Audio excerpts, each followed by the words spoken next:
Hello everyone, I'm Sriram Hakke from RIT, and today we are going to discuss the compaction topic of geotechnical engineering. And let's start.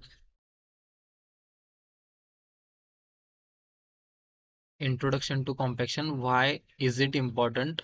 Real world examples. Uh, and first one is foundation stability. Second one is infrastructure longevity, and third one is flood prevention.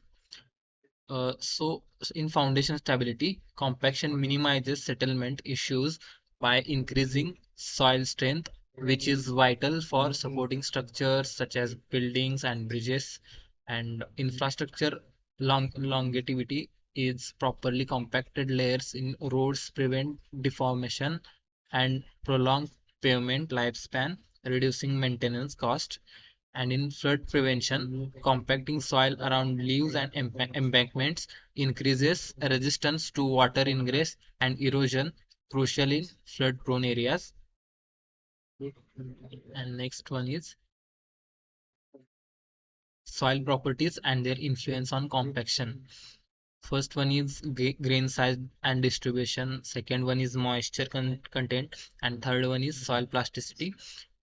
Well-graded soil compacts better due to less void space, whereas uniform soils have limited compaction potential. And in moisture content, optimal moisture facilities, partial movement, and densification to wet or dry condition reduce compaction efficiency. And clayey soils exhibit plastic behavior that affect how compaction energy impacts density and strength.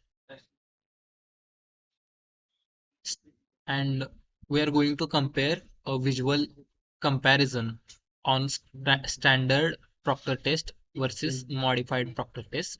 And within short, the standard Proctor test is uses lower compaction energy suitable for light to medium load foundations and determines maximum dry density and optimum moisture content. And modified Proctor test is applies higher energy for heavy load support applications like highway and airports, yielding higher density values. And next one is field compaction method, equipment and technique with real images. Uh, we are we uses rollers, rammers, and other techniques. And in roller like vibratory roller, static roller, which are widely used for granule soil compaction, providing uniform density over large areas. And rammers are handheld or light rammers apply impact energy ideal for compacting cohesive soils in confined spaces. And other techniques like methods like kneading and dynamic compaction involve heavy equipment for deep densification in specialized scenarios. And factors affecting field compaction, a detailed analysis on moisture content, soil type, and compaction energy and layer thickness. Moisture content is achieving and maintaining optimum moisture content is crucial for effective compaction and density attainment. Soil type is granule soils, densify differently than cohesive soils. Understanding their behavior guide methods selection. And in compaction energy, the amount of energy applied influences how much soil particles rearrange and compact, requiring adjustment per project needs. And the last one is layer thickness. Compaction control and quality assurance ensuring success. The first step is pre-compaction planning. We have to make the pre-compaction planning and which defines soil type, moisture range, and equipment to ensure correct approach. And second step is field testing. We have to conduct some tests using nuclear densimeters and sand cone test or dry cylinder method to measure in situ density. And third step is adjustments, modifying moisture content or compaction technique based on test results for optimal. And last step is documentation. maintaining records for quality assurance and compliance purposes.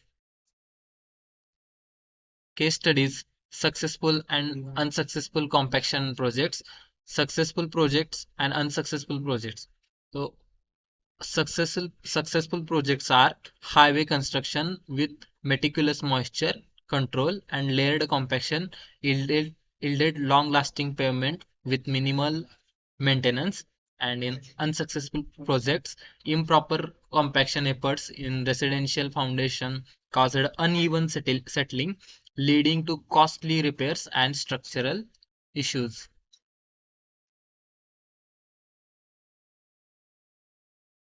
Environmental consideration in compaction, minimizing soil erosion and mitigation groundwater impact.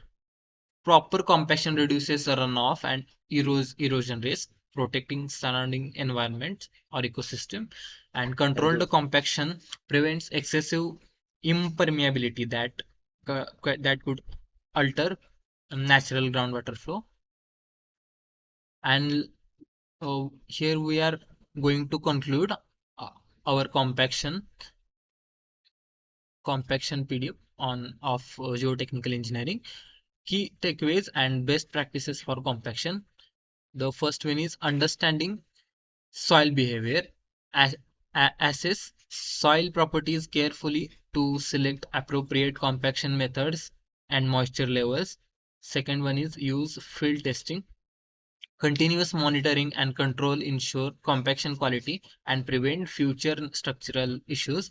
And third one is considering environment. Incorporate environmental safeguards to minimize negative impacts during compaction operations.